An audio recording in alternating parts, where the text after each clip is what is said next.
What's up, everyone? Back for another beer review, and today I will be reviewing a beer from the Imprint Beer Company, and they're out of Hatfield, Pennsylvania, and this is their Sunkissed.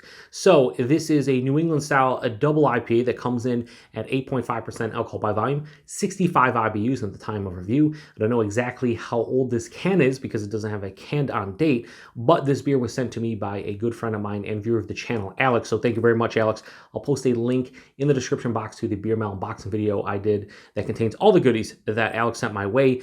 And yeah, I'm really excited to give this one a go because I haven't had just a straight on beer from Imprint.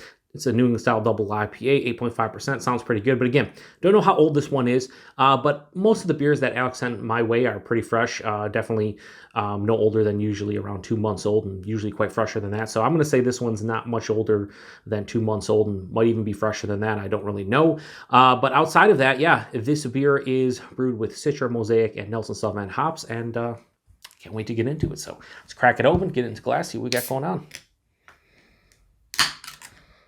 Nice. Give it a pour. Oh, yeah. So definitely looking like a New England-style beer of some sort. Go about like that. I really like the can art. I feel like this can art is something maybe Paul over at PaTroll News would enjoy as well. So yeah, that, oh man, it smells like straight up OJ. That's crazy. So that beer, murky, turbid, you know, it just looks like a New England-style beer. Has a deeper, like, orange color to it. About a finger of an off-white, creamy-colored head. Looks fantastic. Let's get a nose. Yeah, that's orange, clementine, tangelo, tangerine, just all kinds of citrus fruits right from the get-go. More of a, not a super sweet, like peach, like an underripened kind of peach kind of quality, too. Touch of blueberry, probably from the Mosaic. Oh, has a nice herbaceous dankness to it, almost not quite like basil or thyme or anything, just like a nice herbaceousness to it, like a nondescript herbaceousness. A little bit of a crushed pineapple. Smells like it has a little bit of hop burn, so probably fresher than I anticipate here. Smells really good. Very citrus forward.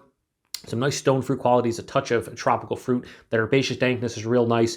A little bit of like the hop astringency, green astringency, whatever you want to call it. But man, it smells fucking fantastic. Let's get into it. Cheers, everybody, and thanks again, Alex.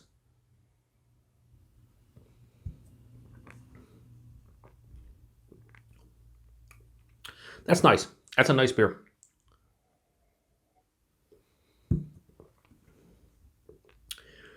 Body, 8.5%, a touch thin. I'm going to say this is lower side of medium to medium body. Mouthfeel, soft, smooth, creamy. Definitely have the mouthfeel nailed. Very akin to a lot of, you know, the more hype breweries in my neck of the woods, the other halves. Even up to like Trillium and all those great breweries that, you know, kind of perfected mouthfeels or made them fantastic. This is definitely up there. The taste is definitely more of that citrus quality. Tons of oranges, all kinds of different oranges, clementine, I was gonna say mandarin, but I mean, I'm gonna say more tangelo, like a hybrid, like a grapefruit and tangerine, because I'm getting like little zesty kind of notes to it that would say grapefruit, but then there's tangerine, orange qualities, like juicy, but also like the rind or the pith of the citrus fruit as well. That hits me right up front. Passes through a palate, underripened peach, as I said, in the nose. Touch of that crushed pineapple. And then mid-palate, this herbaceous dankness hits. And there's also a mild to moderate bitterness that kind of sneaks in about 2/3 of the way through the palate. This finishes with a decent residual sweetness, but it has enough of a semi-dry finish, like a mild to moderate bitterness, to stop it from being too sweet like a lot of New England-style double IPAs can be, and even triple IPAs. 8.5%, get a little bit of warming in the chest and in the stomach, not in the palate. And the hop burn that I was talking about in the nose didn't really carry over. Maybe a touch of hop burn around the back of the throat, but not really. Yeah, so I'd say the nose was way more complex and inviting. The taste is still really damn good. It's just not as complex as the nose was, but very easy to drink. The pros of this one, 8.5%, aside from a little warming chest in the stomach. On the palate, this drink's like it's, 6.5, 7. So hides the alcohol quite well on the palate.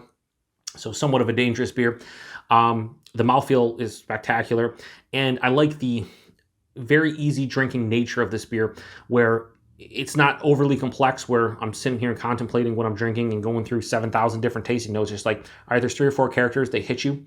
There's citrus character, tropical fruit, stone fruit, and then herbaceous dankness. It's kind of what hits me for the most part. And the fruit character is not overly complex. I think the citrus character is the most complex to this beer.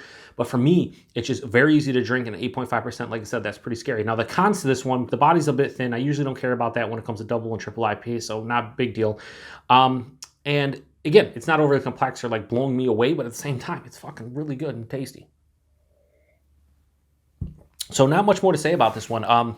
Very good New England-style Double IPA, and I'm going to rate it as such. So I'm going to give Sunkist from Imprint a high 4 out of 5 and go 4.05 out of 5. Really nice beer. I've had, if they were local to me, like if I could go to Imprint, this would be a, and I've said this in so many fucking reviews, just keep repeating myself. And if you watch all my reviews, you'll be like, you said that in that review, and that review, and that review. I know, but you know, at the end of the day, I have to say what I think about a beer. So with this beer, it's a drinking beer. And again, that's scary at 8.5%. This is a beer that if they released and I lived close to Imprint, I would just buy a 4-pack to throw it in my fridge and be like, look, today I want to drink an 8.5% New England-style Double IPA. But I don't want to sit there and be bombarded by flavors and overwhelm my palate and sit there and it's just too complex. I just want something that hits me with, 3, 4, 5 notes, and that's it. Super easy to drink, and it's gonna, make me feel good. But also, I'm gonna have a lot of fun drinking it without it being too much for my palate. Sometimes, beers don't. I've said this before. Beers don't have to be complex to be good, and I think a beer like this is good, and it's not overly complex. And I feel like this is the picture perfect for me. Kind of like just drink it. And you just drink it, you're not going to sit there and, contemplate it for a half an hour. This would be like a 4-pack I throw in my fridge. And if somebody comes over who likes craft beer and likes New England style double IPAs, I'd be like, here you go. And they'd be like, all right, yeah, pretty good beer. Yeah. That's kind of what beer is. It's to drink. That's what the whole point of beer is. I think this is a good drinking beer. So apologize for the little rant or going off topic or whatever, but I appreciate everybody stopping by for another beer review here on the Beer Patrol. Huge thanks to Alex for hooking me up with this one. Price and availability, no idea on the availability on this one, so if you want to chime in, Alex, and let me know, sure. I believe I saw this on Instagram at $20 a 4-pack from the brewery. So $20 a 4-pack, yeah, I mean, that's $5. Is it worth it to me? Again, this is a drinking beer. I think I'd pay that again. That's right in the realm of what you expect for an 8.5% New England-style double IPA. It's anywhere from $18 to $22 a 4-pack. That's right in the middle. Yeah, I think the value's fine. It's pretty much market value for the most part. Would I pay that again? Like I said, it depends, but I think if I wanted to just throw a 4-pack in my fridge, I would buy this again if it was available locally. Obviously, I don't have the means to because Imprint is not down the street from me, so for me, it doesn't really matter, but if you're in the, in Hatfield, Pennsylvania, or anywhere close to them, and you go to the brewery, then $20 a 4-pack, I think the value's fine. So once again, thanks, Alex. Thanks to everybody stopping by for another beer review. Appreciate it. Till the next one. Cheers.